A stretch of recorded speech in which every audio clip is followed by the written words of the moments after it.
What we do here matters, because what we don't do matters even more. We need to continue to push, and we at ADAO are going to continue to push the Surgeon General of the United States.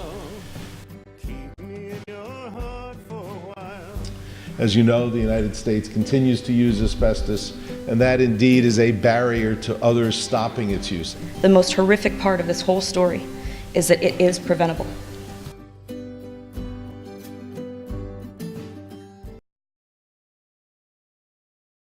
Good morning. So, you know my name is Lou Williams, and I also get called Lulu, Louise, my real name Louisa, Nana, Nan, and Nana Lou.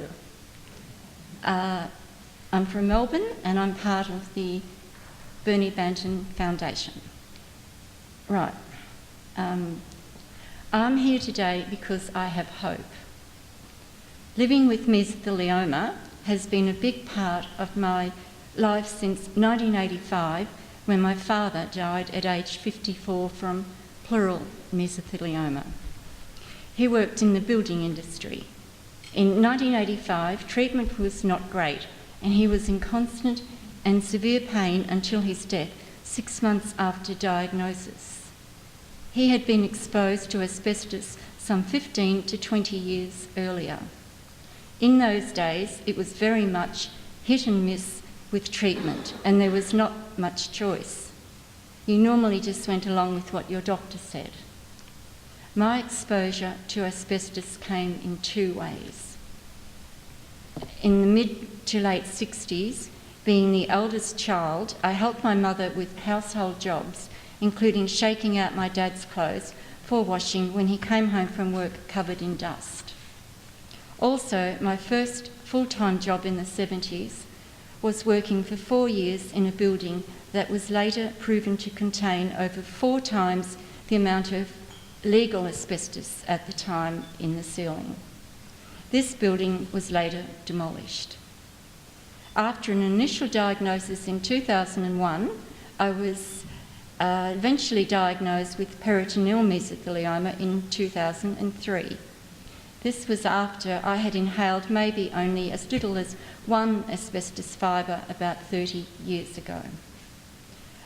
My doctor's prognosis was 2 to 3 months without any treatment, or a few months to a couple of years if treatment did work for me. Following surgery and 6 months of chemotherapy, maintaining a positive attitude and eating well, I remained reasonably healthy for the next 6 years. However, in late 2009, I suffered a setback when I was diagnosed with pleural mesothelioma. Excuse me. Following 3 further major operations, including a pleurodesis, heavy chemotherapy, and continuing to maintain my previous healthy lifestyle, I am again living reasonably well with this cancer. People often ask me if I am in remission. My answer is always, I live with mesothelioma and just deal with whatever presents itself.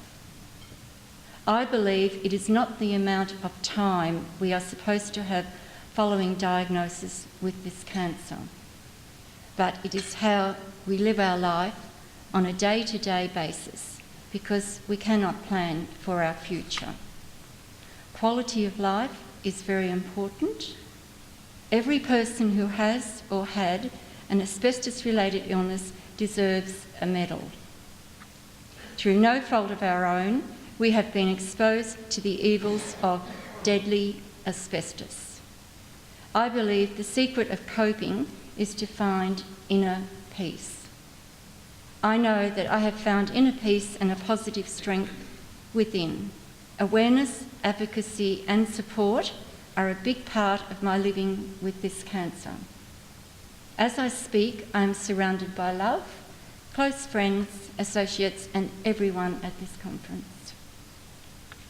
I particularly want to mention our worldwide support group, the Meso Warriors.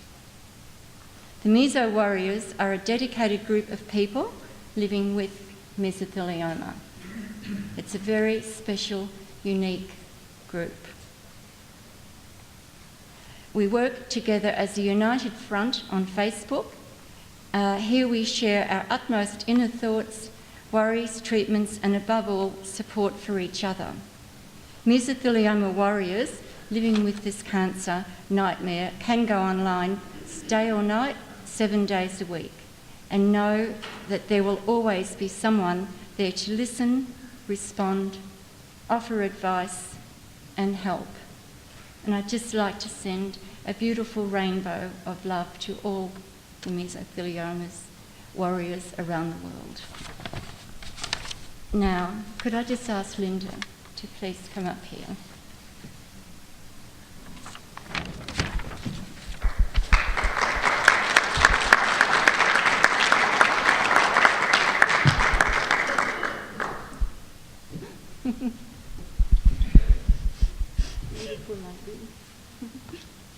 Okay. Right. Now, it's on. I have to tell you. On behalf of Meso warriors worldwide, I would like to present to Linda Reinstein, the CEO of ADAO, this award for her outstanding contribution to our cause and the invaluable work she does in assisting the worldwide victims of this insidious disease. It is with pride that I am here today to present you this beautiful award. And this award says,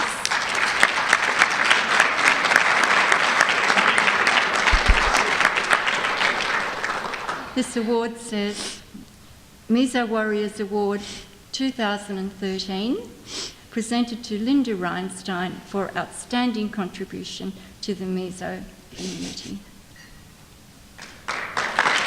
Will you accept this award?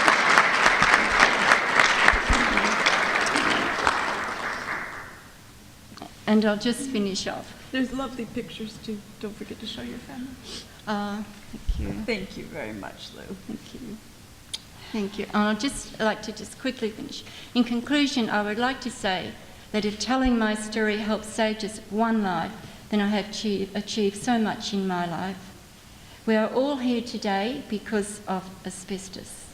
Together we can make a difference and eradicate asbestos. There is no safe asbestos. Asbestos kills. Thank you. Really, that was beautiful.